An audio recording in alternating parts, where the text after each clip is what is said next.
그 다음은 우리 현영 언니. 올해 29인가요? 그쵸. 아. 29 됐어요. 저도. 근데 보면 이렇게 예쁘고 또 연예계 활동도 일찍 시작했고 지금 뭐 텔레비전에선 리포터로 활용하고 있지만 네, 퀸즈라고 네, 또 소속 회사를 가지고 있는 네, 아주 젊은 여성 CEO기도 합니다. 남들이 보기에는 아주 일찍 성공한 아니에요. 케이스로도 보이는데요. 네. 20대 저 언니도 힘들었을까요? 고생 하나도 안 했게 생겼는데. 부잣집 딸 같아. 아, 진짜요. 그렇게 보이면은 너무 영광인데 사실 정말 반전이 있죠. 왜냐하면 아예 이제 이 길을 부모님께서 너무 반대를 하셔가지고. 아, 정말? 네. 참, 우리 김현영 리포터는 고등학교 때 KBS 골든벨 출신이에요. 공부 잘했던 거예요? 아유, 다들 막 공부 잘했다. 뭐 골든벨 나온 분들이면 다 공부 잘했다 이러는데 저는 또 유일하게 1번에서 탈락한 탈락자입니다. 그래서 이게 다들 양 옆으로만 이렇게 눈빛을 줬으면 OX 문제였기 때문에 그냥 손쉽게 맞출 수 있었던 문제에서 저는 과감히 일부러 다른 답을 좀 썼어요. 일부러라고 얘기하고 싶습니다. 일본에서 탈락하면 왜 장기자랑하고 그쵸? 나갈 수 있잖아요. 네, 그래서 인터뷰를 하고 싶어서 그때 보통 당시에 아니야. MC가 김현욱 아나운서였어요. 네. 근데 그때 제가 이제 뭐 8년 전이네요. 뭐 근데 그때 이제 고3이었는데 1번에서 제가 인터뷰를 딱 하게 된 거예요. 정말로. 꿈에 그리던. 그래서 그때 제가 나중에 꿈이 이거다. 꼭 이룰 거다. 이런 얘기까지 하고요. 야. 그리고 저희 담임 선생님과 또 몸빼바지 입고 장기자랑 춤췄던 걸 준비를 했었는데 그것까지 보여드렸어요. 야, 앞으로 골든벨 메인 MC가 되라고 내가 응원할게요. 감사합니다. 그러면 정말 재밌겠다. 근데 또 너무 신기한 게요. 그 사회에 나와서 유일하게 정말 이쪽에 연이 아예 없었어요. 네. 근데 그때도 고3이었기 때문에 네. 유일하게 그래도 KBS의 이제 메인 PD, 골든벨 PD님, 그리고 메인 작가님, 2년을 이제 계속해서 지내왔죠. 네. 그때 이제 한 번 출연의 계기로 한 해에 가장 튀는 친구, 각 학교마다 가장 튀는 친구, 그리고 골든벨의 배를 울렸던 친구 2명씩 왕중왕전을 한 번 더 출연을 했거든요. 근데 그때 한 번 더 제가 출연을 하면서 아예 이제 세기를 박았죠. 우리 피디님과 작가님의 인연이 그때부터 시작이 되고 바로 저도 대학교를 들어가고 했기 때문에 그 이후부터는 그냥 무작정 여의도 KBS에 가서 저 치킨 사주세요. 저 배고파요. 이러면서 대단하다. 밥 사달라고. 내가 하고 싶은 일을 위해서 네. 그때부터 아주 인맥 관리부터. 근데 사실 그게 관리라고 생각이 안 들었어요. 그냥 좋아서. 사실 그때 그쪽의 방송 쪽은 어떨까 너무 막연하게 모르기 때문에 조금이라도 한마디라도 듣고 싶어서 무작정 여의도 지하철을 탔던 것 같아요. 그리고 제 꿈을 이쪽으로 꼭 오고 싶어서 누군가를 또 잡을 순 없고 그냥 한마디라도 듣고 싶어서 가서 얘기 듣고 또 조금이라도 치킨 한 마리 얻어먹으려고 갔는데 그랬구나. 바쁘시잖아요 사실. 맞아요. 그러니까 어늘 시간 안 되는데 어쩌지 하면 다시 돌아오는 거예요. 그래서 제 꿈을 항상 수첩에 적었죠. 나는 여기에 꼭 입사를 하고 또 당당하게 방송 일을 할 거야 라고 생각을 했는데 그리고 나서 정말 우연찮게 이제 KBS 일을 하게 됐죠. 그랬구나. 네. 오늘 저희 질문 준 친구 중에 하나가 27살 그리고 대학에서 영화를 전공했고 이 친구는 아주 의미 있는 여성 인권 영화, 다큐멘터리 이런 걸 계속 찍고 감독으로 살고 싶대요. 그런데 이 친구가 이런 고민을 보내왔습니다. 방송하시는 분들은 다 성공하신 분들이니까 제 심정 이해하실지 모르겠어요. 라고 하면서 정말 좋은 작품 하고 싶고 꿈을 이루고 싶지만 가족들은 정말 나를 실패한 인생으로 보고 돈도 없고 이제 월세방에 살다가 최근에 고시원으로 옮겼대요. 근데 이제 고시원에서 또 얼마 전에 정말 너무나 힘들어서 이제 그 박사과정 하던 분이 뭐 또 자살하는 일을 또 겪었나 봐요. 그러면서 진짜 우울에 빠져 있다고. 27, 돈도 없고 꿈만 이루고 싶어하는 나의 인생 이미 실패한 거 아닌가요? 네, 이런 메시지를 받고 제가 참 잠이 안 오더라고요. 근데 저는 그렇게 생각해요. 현영 씨가 2살 많은 언니니까 그리고 또 또 비슷하기도 해요. 또 이 네. 친구도 예술을 음.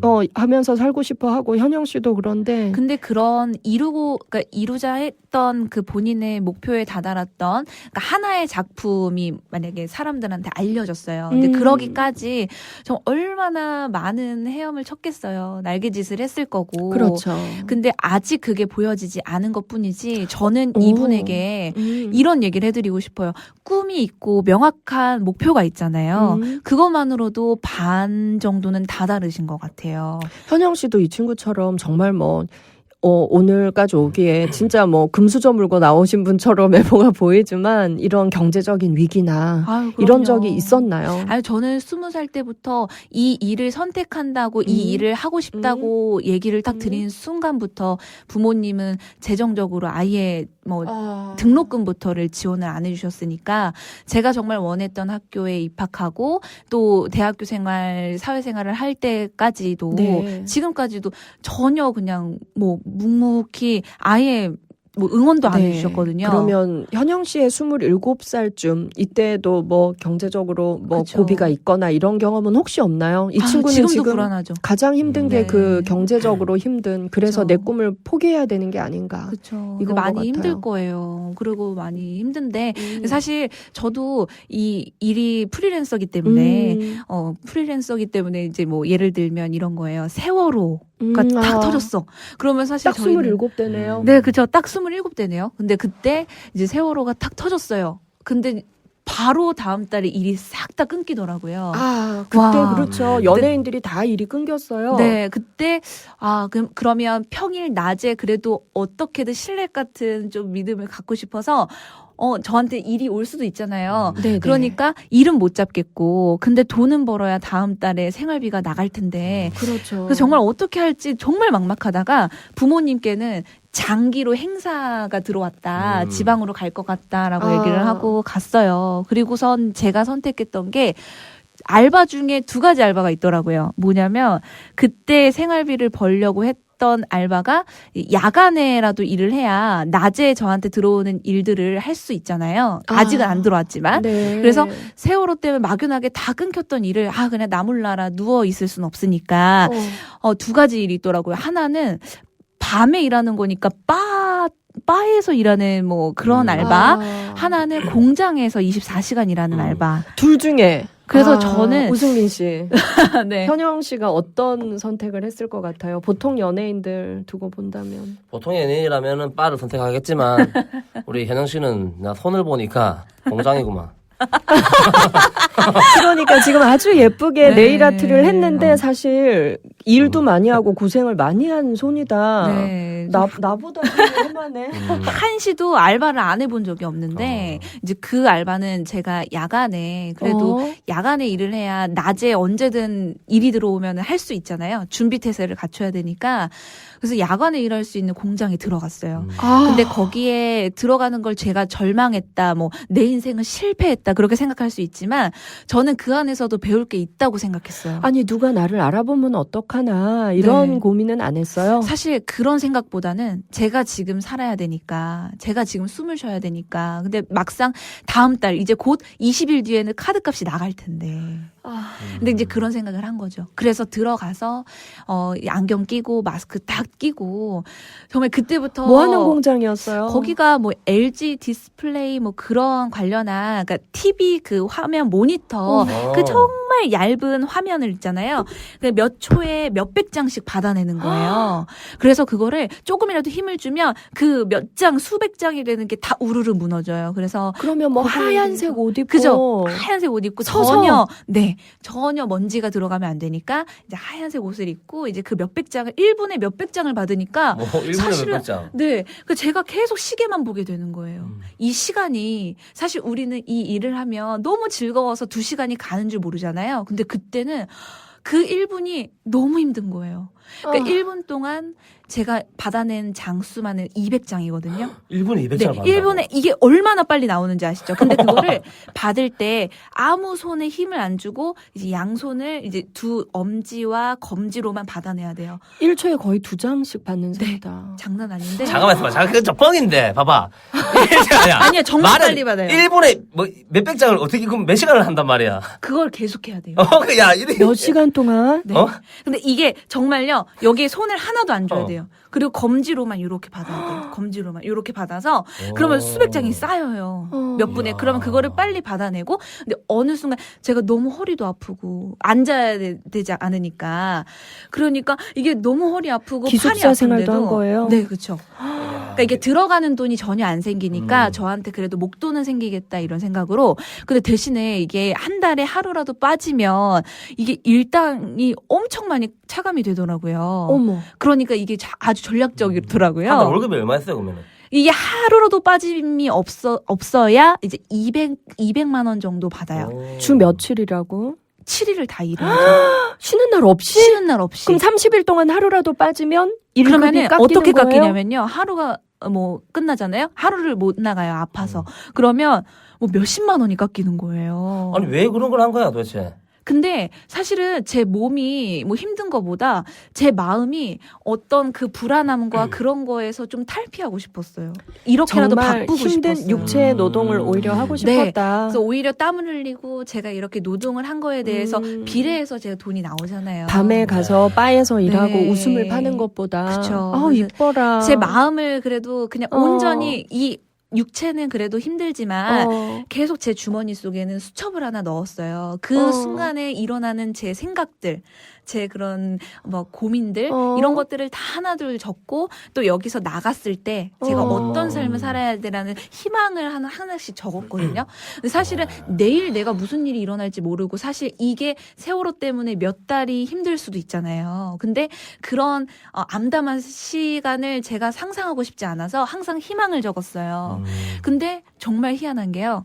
거기에 있는 사람들이 다 절망이 있고 힘든 사람들이 온 거라고 생각하시죠? 아니에요. 거기에 모인 사람들한테 전 많이 배웠어요. 뭐냐면 대학생들도 많고요. 그 다음 학기에 등록금을 벌기 위해서 들어온 대학생들이 참 많았어요. 그래서 그 대학생들 친구들하고 정말 많이 친해졌어요. 아, 현영 씨 정말 예쁘다. 그 기간에 그 세월호 사건이 터지고 일이 끊긴 건 슬프지만 네. 사실 우리가 모두 함께 애도해야 될 시기였잖아요. 그죠. 그때 바에 가서 일하지 않고 네. 그렇게 힘든 육체 노동을 했던 건 참 이쁜 사람이다. 아유, 아니에요. 연예계에서 이런 동생 본 적 그러니까 있어요? 아니 김혜영 씨를 잘 모르는 분들이 들어보면은 좀 약간 너무 좀 무직하고 답답하다고도 생각할 수도 있거든요. 네. 그러니까 좀 약간 융통성이 없지 않나 하는데 네. 제 곁에서 이제 지켜보면서 이 김혜영 씨를 보니까 네. 정말 그 이 시대에 보기 힘든 네. 정말 정직하고 네. 그 정말 그 바르게 살아가는 네. 친구 있잖아요. 딱 그런 네. 이미지거든요.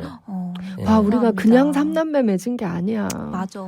아, 이런 부분이 참 저런 사실 사람 잘 돼야 공감되죠. 되는데, 그쵸? 근데 아마 잘 될 겁니다.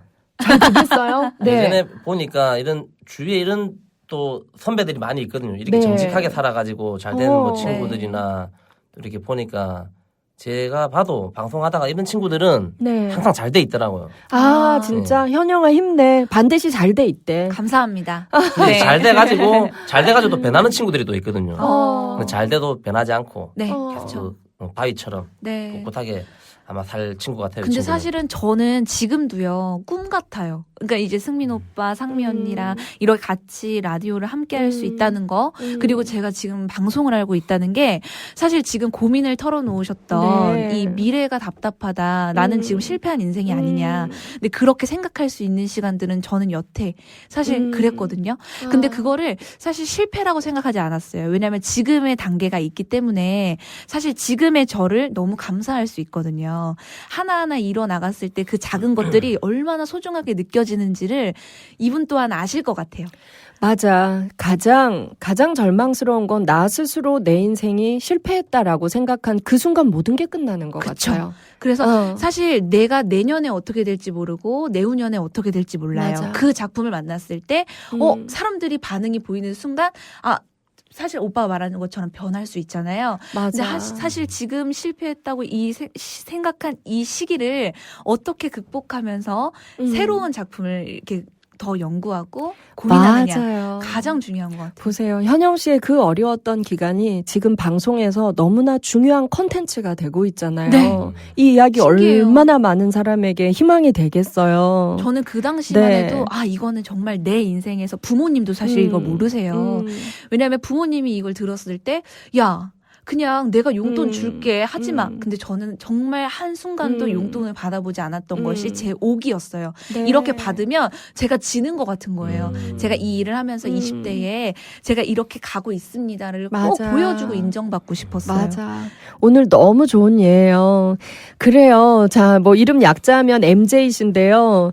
지금 죽을 것 같이 힘든 이 시기, 정말 찢어지게 가난한, 꿈을 포기할지도 모르는 경제적 위기, 그리고 고시원에서 힘든 시간을 보내고 있는 이 시기가 앞으로 좋은 영화 찍는데 반드시 좋은 소재가 될 겁니다. 정말요. 돈 주고 살 수 없는. 정말. 그래서 우리가 이름 기억하고 앞으로 어떤 작품을 하는 감독이 될지 기대하고 응원하고 지켜보고 싶어요. 그리고 그 작품에 꼭 출연시켜주세요. 와! 네, 약속. 그때 네. 꼭 출연해주세요. 네, 정말. 와. 네. 보세요. 약속. 나의 네. 이 고통이 이렇게 엄청난 기회를 만들 수도 있는 거잖아요. 오빠도 느끼다시피 언니도 느끼다시피 절실한 사람이 이뤄내는 것 같아요. 아, 네. 우리 이쯤에서 고민준 이 두 친구한테 아주 힘이 될 수 있는 노래 처방 하나 해주세요, 승민 씨. 그럴까요? 제가 네. 예, 제 이야기를 담은 노래인데 네. 제가 26살 때 서울에 기타, 통기타 하나 메고 올라와가지고 네. 정말 정말 우리 사연 보내주신 분처럼 저도 세상이 너무 힘들고 실패한 인생이 아닌가 하는 그런 생각을 할 때 그때 이야기를 담은 제 노래거든요. 아, 제목이요? 거울 속에 나는 왼손잡이. 와, 제가 제일 좋아하는 노래입니다. 정말 좋더라고요, 이 올밴 우승민의 거울 속에 나는 왼손잡이 듣고 와서 우리 다음 이야기 계속 이어나갈게요. 내 나이 26살 때 기타 하나 짊어지고 서울에 처음 올 때 그때만 해도 난 순수한 영혼을 가진 그저 그런 놈이었었지. 자그마한 옥탑방에 살면서도 나의 꿈은 저 멀리 별들보다 높았는데 하루하루 노래를 부르며 나의 꿈도 나처럼 점점 더 작아졌었지.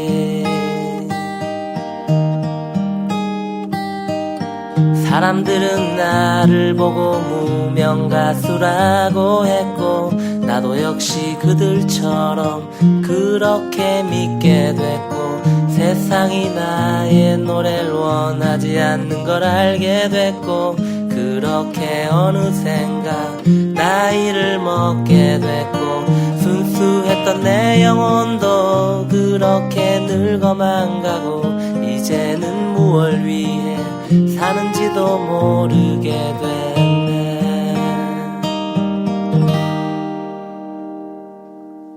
배부른 어른들은 내 손을 잡고 이렇게 말했지. 남들이 좋아하는 그런 노래를 만들라고.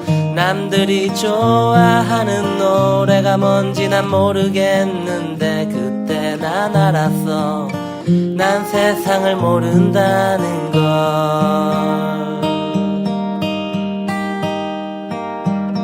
아름답게 꾸미고 달콤한 입술로 유혹을 하는 TV 속에 화려한 그들의 거짓 웃음. 세상이 원하는 건 언제나 거짓말이었지. 이제 난 알았네. 세상이 원하는 것을. 청계천에 흐르는 시민들의 눈물 위로 밝게 빛나는 금빛의 가로등 아래의 한숨들과 온 세상을 밝혀주는 양키들의 달빛 아래 강강수월래를 추는 세상 속에 난 살고 있구나. 가식들이 춤을 추는 허영들이 노래를 하는 세상이 원하는 돼지들의 거짓 웃음 조그만 상자 속에 기타 메고 눌러앉아 오늘도 난 이렇게 침묵 속에 살고 있구나.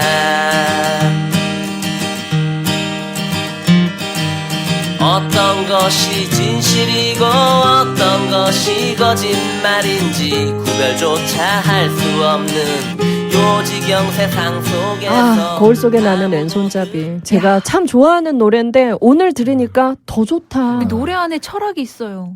제가 우리 전에 박상미의 공감 스토리텔링 할 때 1, 2회 때 나오셔서 그 노래 라이브로 불러주셨거든요. 우와. 근데 그때 방송 나가고 나서 고려대학교 한문학과 교수님께서 제 방송을 페북에 공유해서 딱 걸면서 나는 올빼 우승민 씨를 잘 몰랐는데 이 사람 정말 멋지다. 천재인 것 같다. 이러고 거셨어요. 네.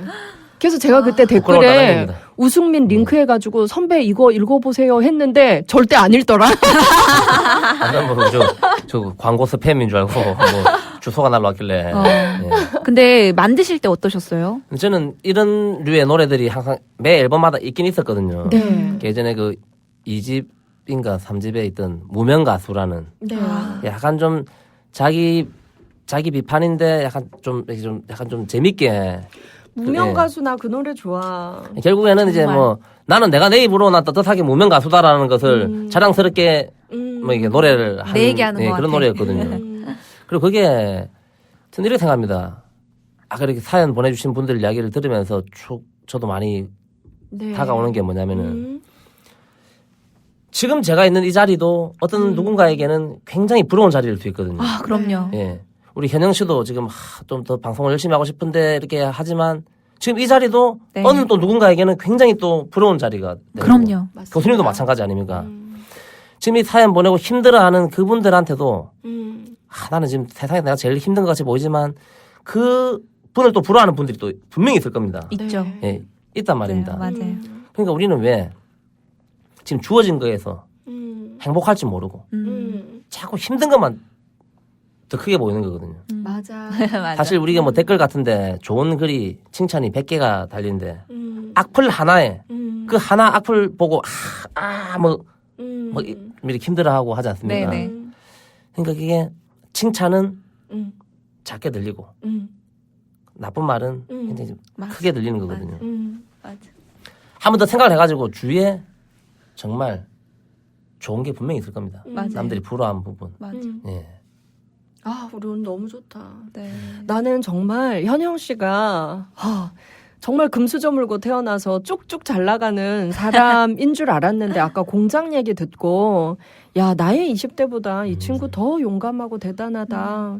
근데 이런 긍정 마인드 가질 수 있었던 건 우리 지난 시간 2교시 때 들려준 네. 어머니의 힘이다. 그러네요. 생각해보면. 근데 사실 저희 어머니나 저희 남동생이랑 어머니의 관계가 저보다 더해요. 그러니까 저는 사실 어머니와 저는 어머니한테 항상 웃음을 드리는 존재지만 어머니에게 유일하게 눈물을 보이게 했던 또 그거는 남동생이었어요. 왜냐면 남동생이 아버지랑 트러블이 너무 심했어요. 아버지는 너무 고지식한 분이고 어머니는 또 유쾌하신 분인데 두 분 사이에서도 사실 트러블은 있었지만 이 부자 간의 관계가 너무 심했거든요. 그래서 남동생이 조금 어긋나고 잘못된 친구를 만나서 이제 나쁜 짓을 할 때 아버지가 그거를 용납을 못 하시는 거예요. 근데 그때도 어머니가 네. 다 조율을. 그죠. 그 이전에는 이제 저는 아빠가 공부하라 그러면 공부하고 네. 무조건 순종하는 딸이었지만 이제 저희 남동생은 그러지 않았거든요. 그러다 보니까 계속 트러블이 생기고 대화가 없고 집안의 분위기는 항상 냉랭하고 그러니까 엄마가 없으면 분위기가 너무 침체가 되고 말도 한마디 안 하고 그냥 정말 이렇게 벽 보듯이 얘기하는 그런 가족 관계가 유지가 됐었죠. 그래서 저희 사춘기 때 굉장히 우울하다가 저희 남동생이 이제 저희 엄마가 이제 그러니까 엄마가 둘과의 관계에서 남동생이 만약에 오토바이를 타고 싶어. 근데 학생이야. 근데도 엄마는 이래요. 그냥 너 타봐라. 엄마가 사줄 테니까 너 타. 그러면 엄마는 그게 이거잖아요. 어떻게 학생한테 오토바이를 타? 아빠는 정말 기겁하죠. 그러니까 그렇지. 대신에 비밀 동맹인 거죠. 둘이.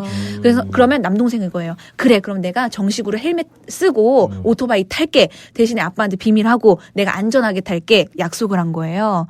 그래서 타다가 사실 그 남동생의 담임 선생님이랑 눈이 마주친 거예요. 도로에서. 이렇게 타고 이제 등교를 하다가 그래서 남동생이랑 담임 선생님이 만나면서 이제 아버지가 학교에 불려오시고 그러면서 이 들켰네. 오토바이를 사준 사람이 엄마라는 걸 안 사실에 이제 부부싸움이 너무 커지고 했지만 그때 이후부터 남동생이 본인이 엄마의 속을 썩여가면서까지 오토바이를 사서 탔잖아요. 그러니까 그 다음부터는 오토바이에 옷자도 안 꺼내더라고요.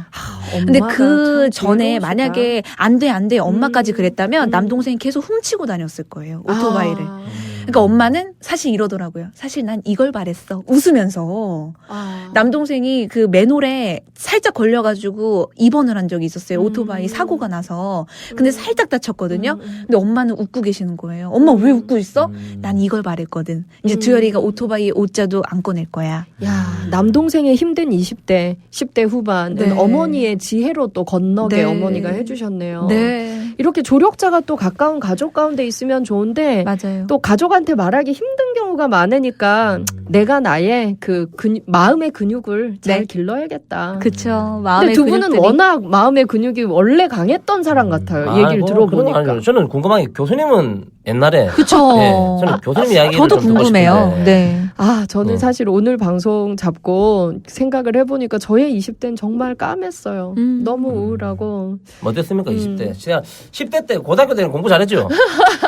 엄청 잘했을 것 같아요. 반에서 한 2등 하고 한 그러니까 네. 전교 한 7등 뭐 이렇게 정도. 저는 진짜 문학소녀였어요. 정말 엄청나게 글을 많이 읽고 그래서 정말 좀 많이 우울했죠. 근데 문학 특기생으로 그래서 이제 또 우와. 대학을 갔는데 지방에서 딱 서울을 오니까 너무 가난한 거예요. 혼자 왔습니까? 네, 저는 이제 막내로 항상 부족함 없이 사랑받고 뭐 넉넉하지 않아도 지방에서는 뭐 싸니까 그렇게 부족한 거 없이 살다가 여기 딱 왔는데 마침 그때 저희 아버지 사업이 완전히 또 망해버린. 그래서 너무 가난했어요. 그래서 대학 때 영양실조로 3번 정도 쓰러졌었어요. 날씬했겠네요. 지금 10kg 쪘다고 살까요? 근데 또 제가 이제 정신적으로 저희 아버지한테 저는 참 많이 의지를 했는데 아버지랑 정신적인 연애를 지속적으로 했다고나 할까요? 근데 저희 아버지가 또 저 대학교 4학년 때 이제 암투병 하시다가 돌아가셔서 그냥 너무나 그냥 우울하고 20대를 떠올리면 늘 너무 배고팠고 가난했고 또 이제 늘 장학금을 받아야 됐고 그러니까 정말 삐쩍 마른 애가 장학금 받기 위해서 고군분투하는. MT도 정말 제대로 못 가봤고, 그러니까 그 덕분에 공부는 많이 했던 것 같아요. 근데 후회되는 건 있죠. 그 나이 때만 할 수 있는 게 있잖아요. 그럼요. 그 나이 때만 할 수 있는 게 뭐, MT 가고. 네, MT 가고 놀고, 미팅하고. 마음 편히 즐기고 MT요. 놀고. MT 70대도 갑니다. 정말?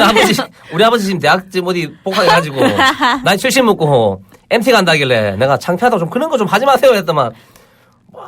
MT 그럼 나 노인대학 갈 때까지 기다리라는 거죠. 언니는 근데 그 얘기를 하시는 것 같아요. 20대에 누릴 수 있었던 그 새내기의 풋풋함의 미팅. 맞아. 나중에는 이제 MT. 돈이 있고 시간이 있어도 네. 그때만 할 수 있는 건 내가 할 수 없는 게 있더라고요.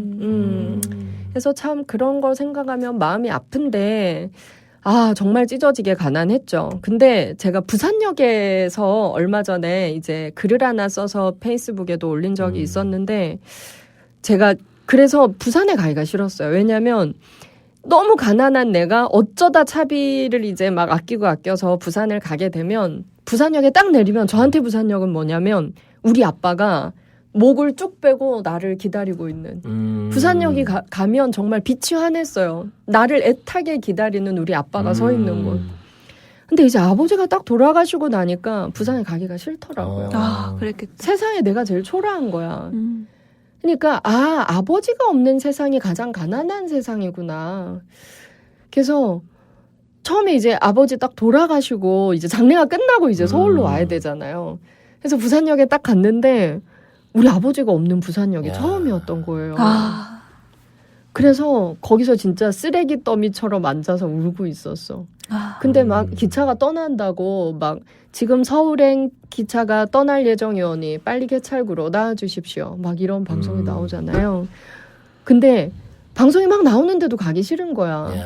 근데 이제 진짜 떠날 것 같아서 제가 개찰구로 딱 갔어요. 갔는데 갑자기 역무원들이 쭉 서 있다가 저한테 폭죽을 막 터뜨리면서 올림픽 금메달 땄을 때 걸어주는 꽃목걸이를 걸어주는 거예요. 왜요? 난 여기 흰핀 꽂고 막 울다가 갔는데 해서 봤더니 부산철도 100주년 100번째 손님. 어머! 나 이런 사람이야.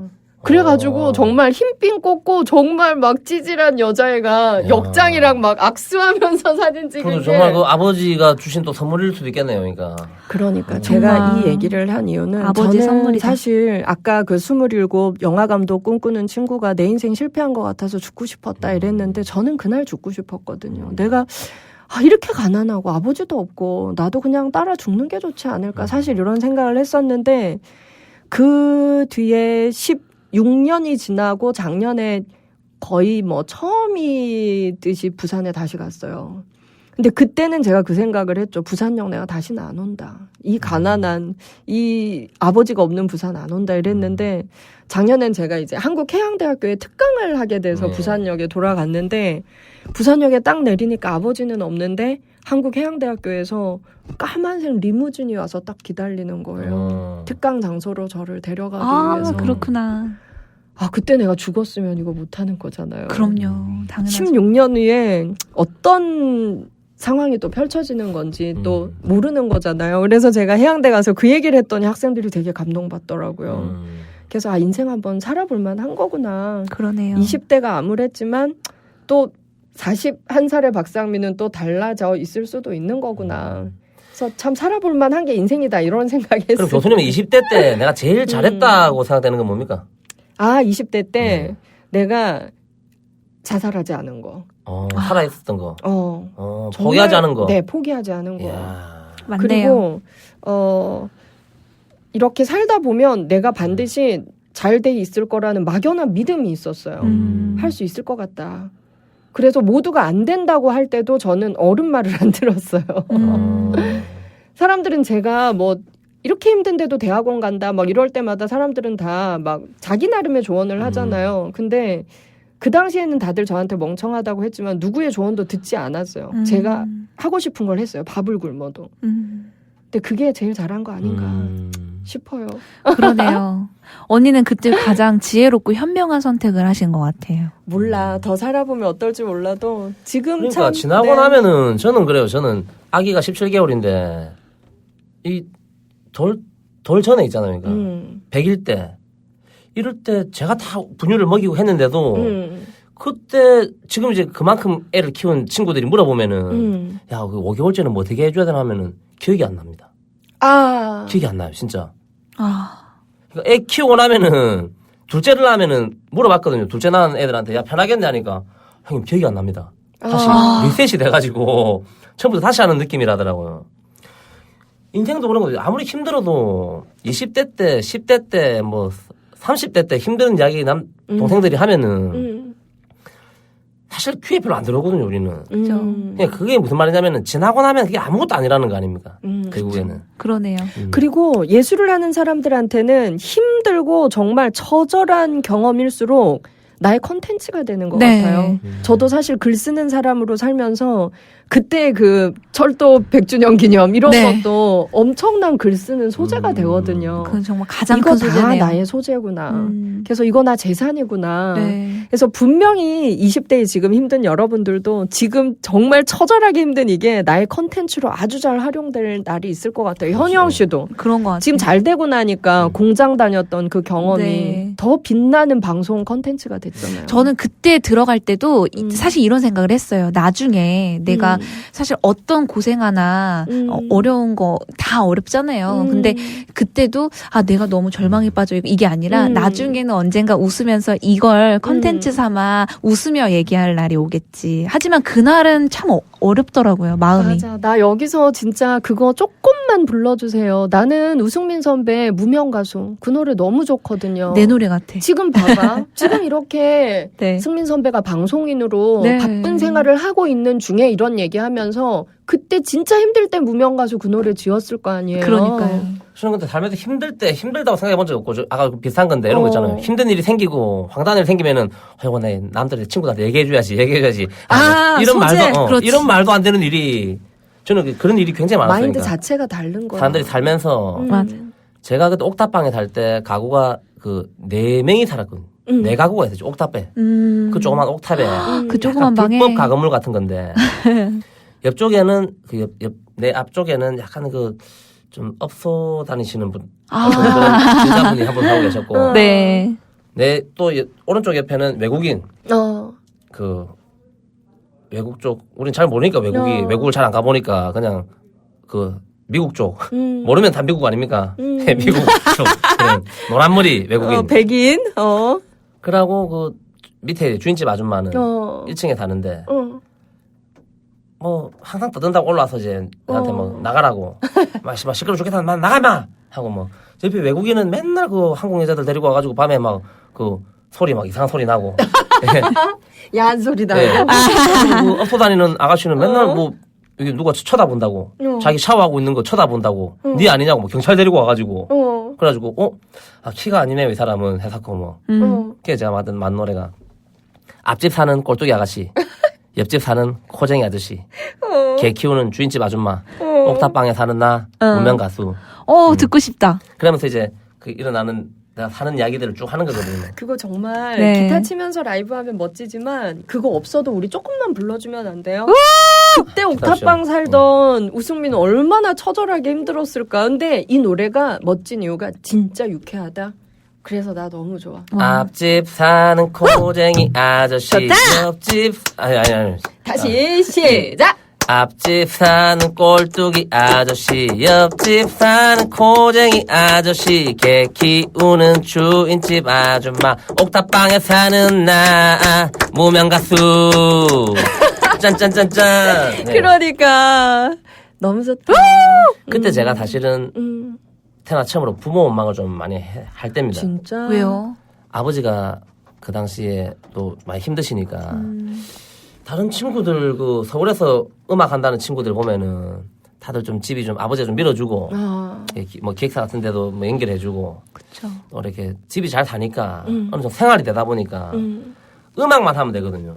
그 친구들은 음악만 하면 되는데 나는 내가 벌어서 뭐 이렇게 월세도 내야 되고 밥도 내가 먹어야 되고 모든 걸 내 돈으로 해야 된다는 그게 굉장히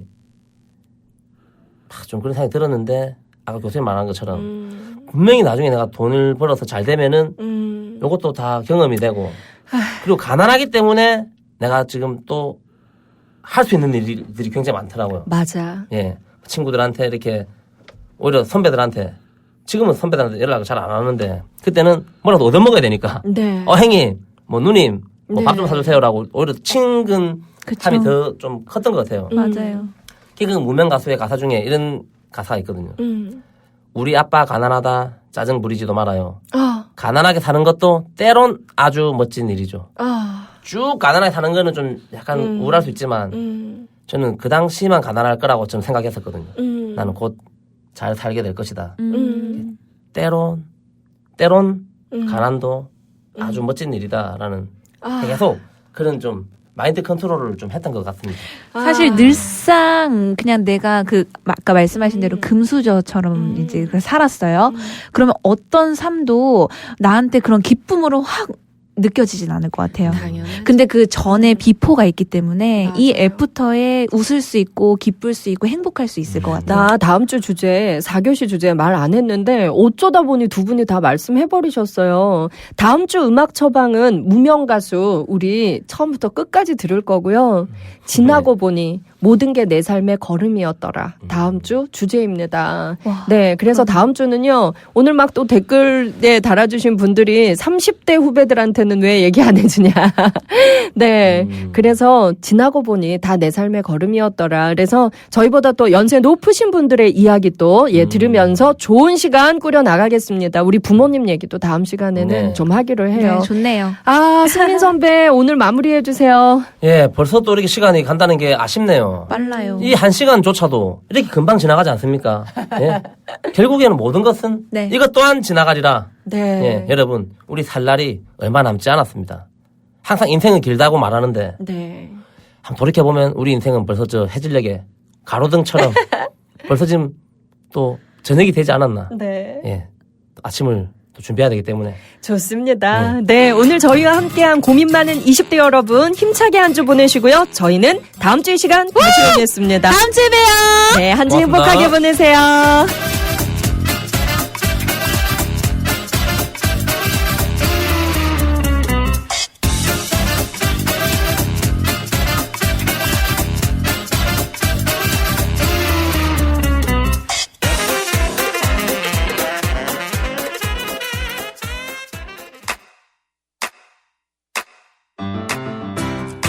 국민 라디오 지지하는 4가지 방법 아시나요?